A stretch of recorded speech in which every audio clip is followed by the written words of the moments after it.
we all know that'll be heaven right there. That little spot right there, right? And it probably have some little forestation around it. See, remember I was talking about that? Ain't that what people give to their ladies on Halloween day? Feel a little chocolate candy, right? No, that is not no heart. That's some coochie. All right, that's a cross, and that's an ankh. Now you see, on top of that ankh is the woman's vagina again.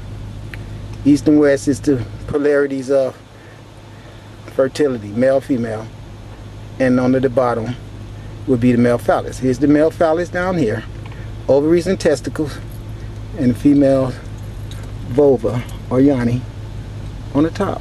See?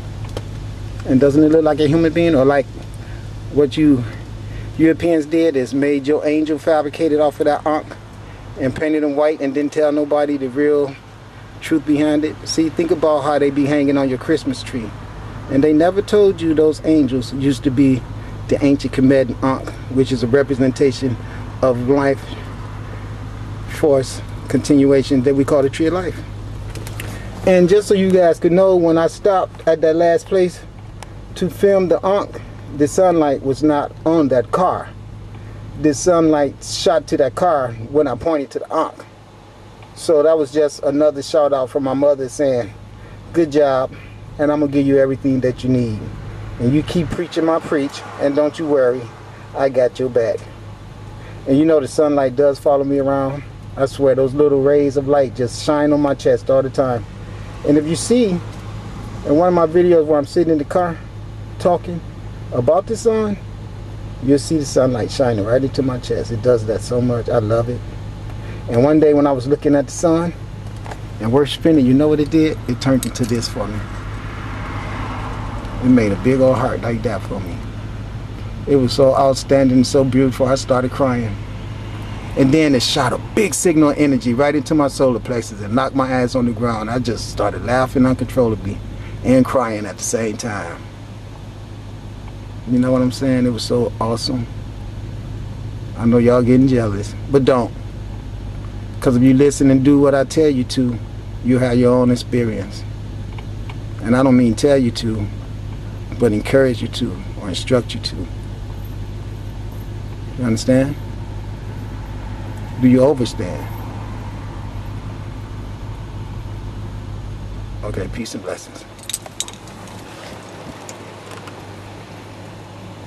Now, what was that?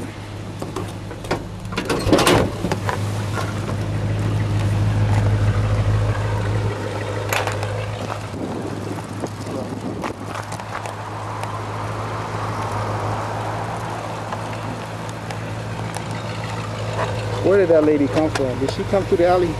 Because I wasn't paying attention. But it felt like something walked past me. I had this camera in my eye and I couldn't see. That's why I pointed at her ass, because I want to know if you guys saw her go by. I guess I'm going to know when I get home and look at it myself.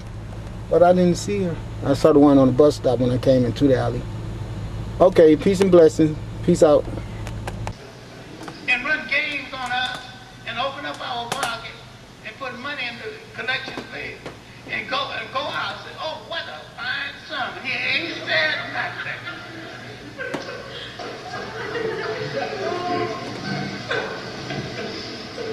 Farrakhan is a frustrated Baptist preacher like most of the Muslims.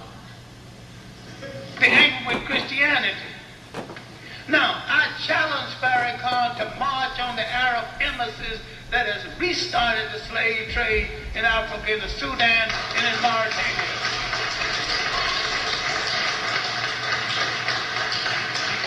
If he and the rest of the Muslims are not ready to deal with the slave trade in Africa, they're cowards and hypocrites. In the new slave trade in Africa, they're not only killing African men, they're working African women in the field in the day and using them sexually at night. Their children are being trained as prostitutes and concubines. The young men mutilated Africans are being driven out of Mauritania who are Muslims, because they not only want this to be a Muslim country, an Arab Muslim country. Farrakhan hasn't said one word about this because he is bought and paid for by fundamentalist Arabs. And tell him to prove me wrong.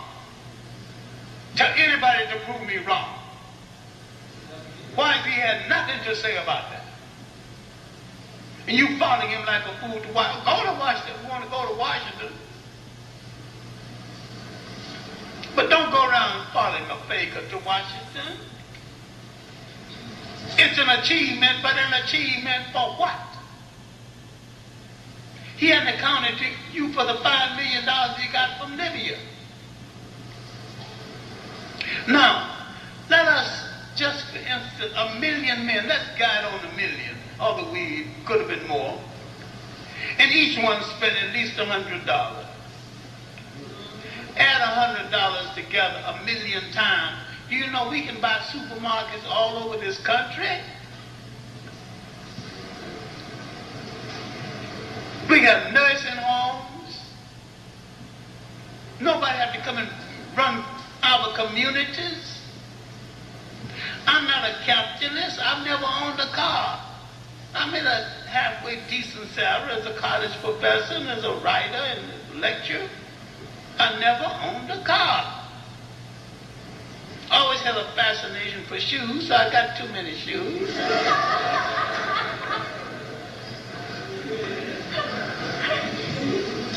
I came from sharecropper background in Alabama. I've never disassociated myself with the working class. And I've always had some disagreement with the left, and still have it, because I think some of them are a bunch of fakers.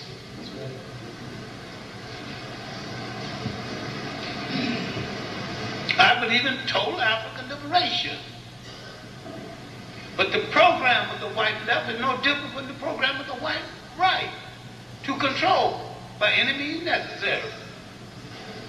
That's why in London recently there was 3 Pan-African meetings. I attended the all-black one because the 2 white ones want to integrate to the point of helping the African and sharing. Africa don't share anything in Europe power-wise. I'd be willing to share with Europeans in Africa only to the extent that they're willing to share with us in Europe. I want to see in Africa as African control as Europe is European control, but not the same way. I have no problem about all governments supposed to be controlled by its people. If you don't take care of the very old, the very young, the poor, and the sick, and the needy, you have no government or anything worth being called a government at all. Now we are confronting things now. When are we going to confront Farrakhan? When are we going to confront him on the way he has addressed himself to our physical being? The whole concept of the curse wasn't in the Bible originally. It was drug in later. And whosoever drug it in and assigned it to God is a lie on God, because gods do not curse. That will make him ungodly. Now, let's go to the other faker who wrote the mission statement. There is nothing in the mission statement that is new. There's nothing in the mission statement that hasn't been said before. And yet he's selling the mission statement out of a press he found called the University of Sangaree Press. He has no knowledge of the University of Sangaree, which was a university in Timbuktu. He has no knowledge of the great intellectual age at Sangay, and yet he claims that he literally, Karinga acts as though he has rewritten the Bible and did a better job than the original writer. He has not atoned to the community for his attempt to destroy the Panther movement. He has not atoned for being a police informer. He has not atoned for the way he treated black women. And look now, the women he mistreated and mutilated were dark in complexion. The women in his harem are light in complexion. The number one woman is a Mexican with what seemed to be an Afro wig. He not only has a color problem, he's got an ego problem too. When he travels, he rarely lives in the black community. And someone offered him some good, well-prepared black food, and he said he'd rather have, someone offered him some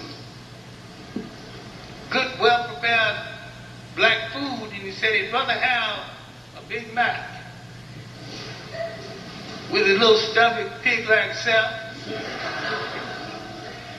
He deserved a Big Mac. In Egypt, he showed absolute contempt for black people. He and his harem and his bodyguard, all on the expense of the organization, were separate on the bus, separate living quarters,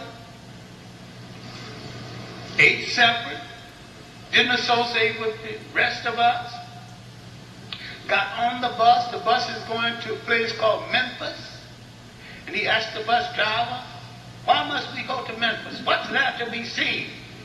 That proved he is ignorant of African history. Memphis was the world's first metropolis before Giza. They tore down most of Memphis to build some of the other cities. And he asked, what's in Memphis? He goes to one of the sacred temples. Now we who go to Egypt a lot know that certain things we do not do because out of respect. He goes to the Holy of Holies. This is the prayer room of the Pharaoh, the god Pharaoh, the god king or god Pharaoh.